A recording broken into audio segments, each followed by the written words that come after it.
You know, there are American heroes who don't like this idea. I was very sad to see that because those guys are, those guys are heroes of mine, so it's really tough. And to see them casting stones in your direction. It's difficult. 로켓 개발 회사인 스페이스X의 CEO이자 테슬라의 CEO로도 유명한 일론 머스크. 그는 2002년부터 줄곧 화성에 인류를 위한 도시를 건설해야 한다고 말해왔다. I'm a huge believer in the extension of life beyond Earth. So making life multiplanetary, I think is one of the most important things we could do. Mars is the only realistic option for another planet. 하지만 역시 많은 사람들은 허황되고 이상한 망상일 뿐이라며 그를 조롱했다. It's like Elon Musk has been beamed down from another planet. They can't. It's not possible. Space is dangerous.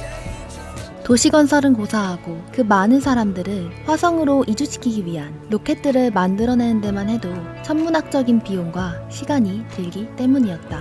누가 봐도 험난해 보이는 이 길. 일론 머스크는 왜 이런 길을 걸으려는 것일까?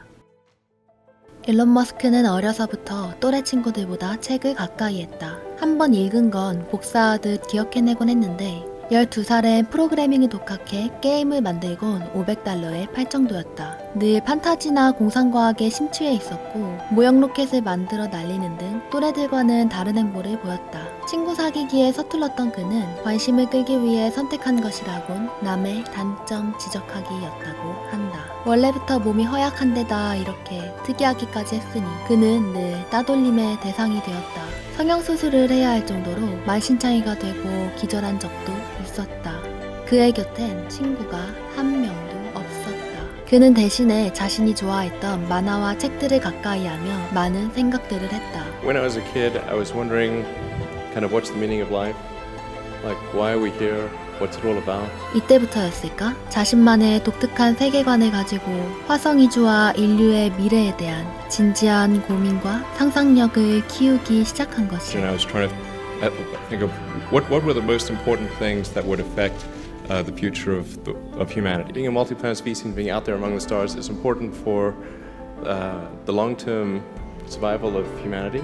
인류의 미래와 지속 가능성에 대해 고민해온 그는 소행성 충돌이나 기후변화 등으로 인해 언젠가 멸망할 지구에 인류가 머무르느니 드넓은 우주를 향해 나아갈 수 있는 다행성종이 돼야 한다고 생각했다. SpaceX is about helping make life multiplanetary. If you sort of look into the future between a humanity that is a spacefaring civilization that's out there exploring the stars on multiple planets, and I think that's really exciting. And compared with one where we are forever confined to Earth until some eventual extinction event.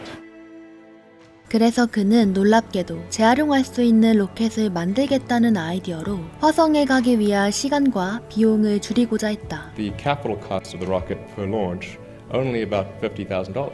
모든 로켓들은 한 번 쓰면 다시는 못 쓰는 소모품들이었기에 그의 말대로 화성에 가기 위해선 로켓의 재활용이 필수였다. 하지만 우주까지 나간 로켓을 지구로 다시 회수해서 쓰겠다니 터무니없는 난제였다. 사람들은 매우 회의적이었으며 그의 로켓 회사 또한 계속된 실패를 할 수밖에 없었다. 사람들의 의문은 더해갈 수밖에 없었다. 로켓 재활용이 말이나 되는 소리인지 화성에 갈 수나 있기는 한 건지 왜 이렇게까지 화성에 집착하는지 사람들은 이해하지 못했다. 그리고 말했다. You shouldn't be thinking about this. You should be solving what's here and now. 인류의 미래를 위한 거라면 당장 화성에 이렇게 시간을 쏟을 게 아니라 현재 지구에 놓여진 시급한 다른 문제들을 푸는 게 훨씬 나은 길이 아닌가? 화성에 가는 것이 그렇게 중요한지 무슨 의미인지 사람들은 계속해서 반문했다. Why, Elon? Why not just do that? If you look at the progress in space, in 1969 we were able to send somebody to the moon. 1969. You know, life can't just be about solving problems. Otherwise, what's the point? I think the value of beauty and inspiration is very much underrated, no question. I think that second version is incredibly exciting and inspiring. I'll never give up. Doing what we can to continue the dream of Apollo. Then the space shuttle retired, and the United States could take no one to orbit.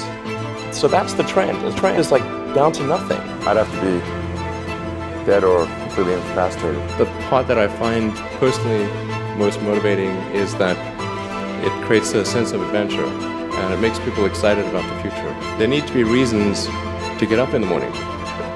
People are mistaken when they think that technology just automatically improves. It does not automatically improve.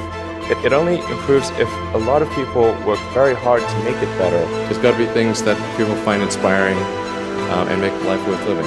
What I'm trying to do is to make a significant difference in spaceflight and help make spaceflight accessible to almost anyone.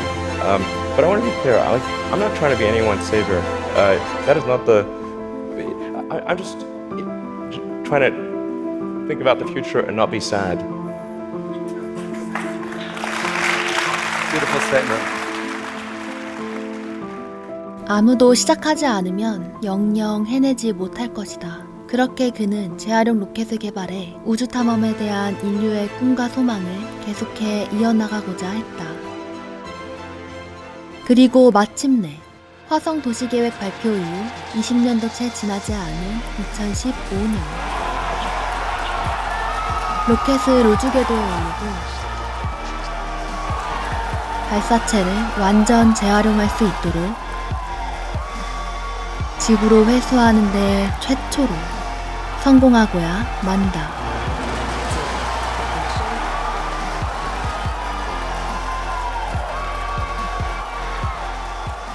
심지어 2018년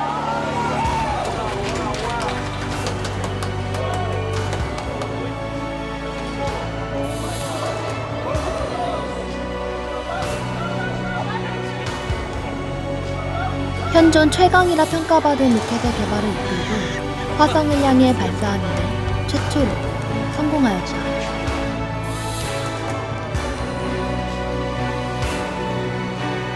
로켓의 중심부는 다가오는 10월 화성에 근접할 예정이라고 한다. 그리고 추진체는 재활용을 위해 회수되었다.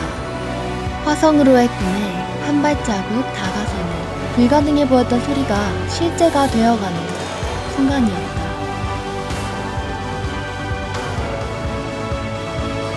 그는 다가오는 2024년 사상 처음으로 사람을 태운 화성행 로켓을 띄우겠다고도 밝혔으며 2050년까지는 100만 명의 인구를 화성에 이주시키겠다고도 말했다. 여전히 허황된 소리 같겠지만 이젠 정말 어떻게 될지 모르게 되었다. 일론 머스크는 자산을 모으는 유일한 이유가 화성에 가려는 사람들을 돕기 위함, 그 외에는 일절 없다고도 밝혔다. 안녕하세요. 과학공학 콘텐츠팀 긱블의 멤버 김팡입니다. 오늘은 태양광 에너지, 전기, 자동차 등 친환경 산업을 발전시켜온 인물로도 유명한 일론 머스크에 대해 다루어 보았습니다. 그는 인터뷰 도중 화성이 주는 결코 돈 많은 이들의 전유물이 되지는 않을 것이라며 역설한 적도 있었는데요. 저는 이러한 부분들에서 그가 정말로 순수하고 진실된 열정으로 화성 이주에 대한 꿈을 키워오고 있구나 생각이 들었습니다. 물론 여전히 그에 대한 논란의 소지는 있지만 그럼에도 불구하고 많은 부분에서 영감과 동기를 불러다주는 인물이 아닌가 하는데요. 과연 일론 머스크는 자신을 향한 세간의 회의적 눈초리를 극복하고 정말로 화성에 인류를 위한 도시를 세울 수 있게 될까요? 많은 기대가 됩니다. 여러분들의 생각은 어떠신가요?